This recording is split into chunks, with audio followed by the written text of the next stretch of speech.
It seems no matter where I go around the world, as soon as I get off stage, people come up and ask, what does it truly take to become wealthy, to become prosperous in today's economic times? And more importantly, is there a blueprint that would work for me? And the answer is absolutely yes.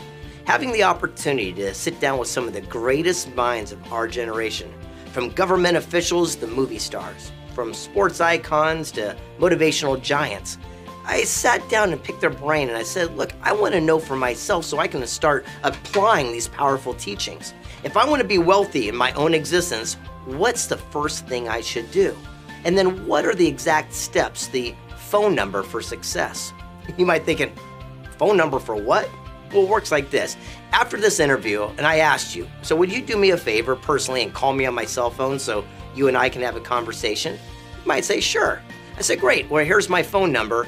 It's between 1 and 0. What's the chance of getting through? Not very good. But if I actually gave you the sequence of my cell phone, well, obviously you'd dial it in and it'd ring right to me. And if you passed that number to someone else, they'd ring me as well.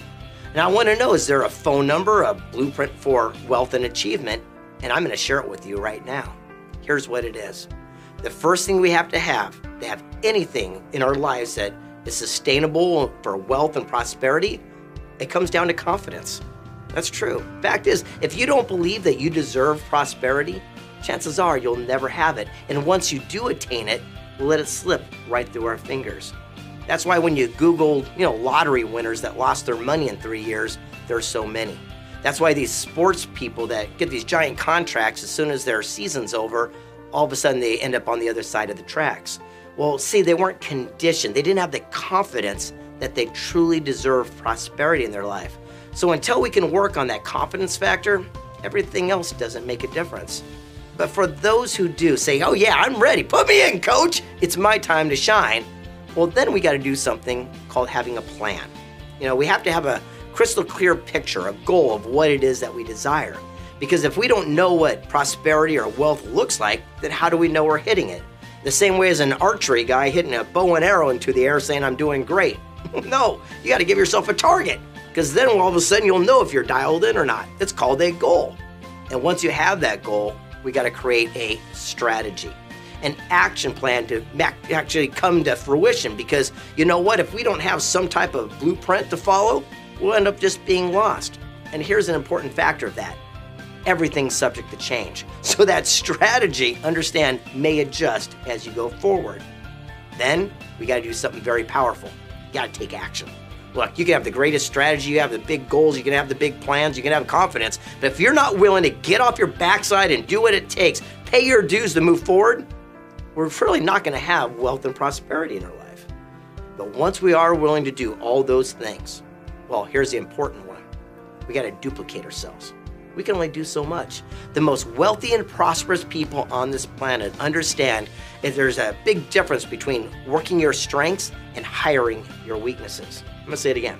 Wealthy people understand the power of working their strengths and hiring their weaknesses. It's about duplicating themselves so that they can grow exponentially.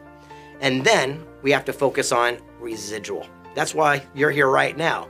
ILA is a great organization because they understand the power of a residual opportunity. If we don't set ourselves up for doing something once and getting paid for it over and over, that's what the wealthiest people on the planet have done for themselves. And then ultimately, the last thing, to get what we want, help others get what they want first. Because that is the true definition of success. When it comes down to this residual thing, because that's what I want to touch on, I just gave you the phone number, but I really want to harp on that, because residual opportunity is one of the greatest gifts that the United States has to offer that other countries around the world are begging for, and it's right here at your disposal. I teach people the simplest way to understand this is think of it as like a bubblegum machine. You see, I love gum. Everywhere I go, I'm chewing it, eating mints, whatever. I kind of like it.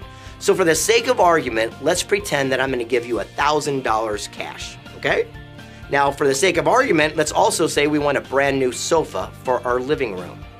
What do you think 90% of Americans are going to do? Yeah, they're going to go buy a sofa for $1,500 and go $500 in debt. The top 9% will buy a sofa for $1,000 or less and live debt-free. But the millionaires, they do something different. They understand residual. For myself, since I like gum, I'm gonna go buy a bubblegum machine. And you know those big red tall ones you see at the mall? They cost $750. I'll take the other $250 left over from my $1,000 and buy bubblegum in bulk for just 1 penny each. I'll fill that machine full and put it at the mall. Kids will come by and put how much in there? That's right, 25 cents. For a bubblegum that cost me how much? Only a penny. They trade me a quarter for a penny, quarter for a penny. In about a year or so, I'll make well over $1,000 in pure profit. I'll go buy that sofa, be debt-free.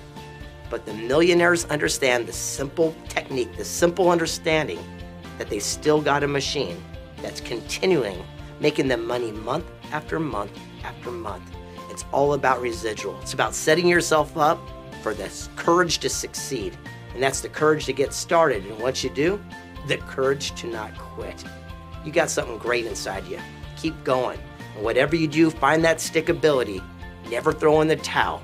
You truly are just 3 feet from gold.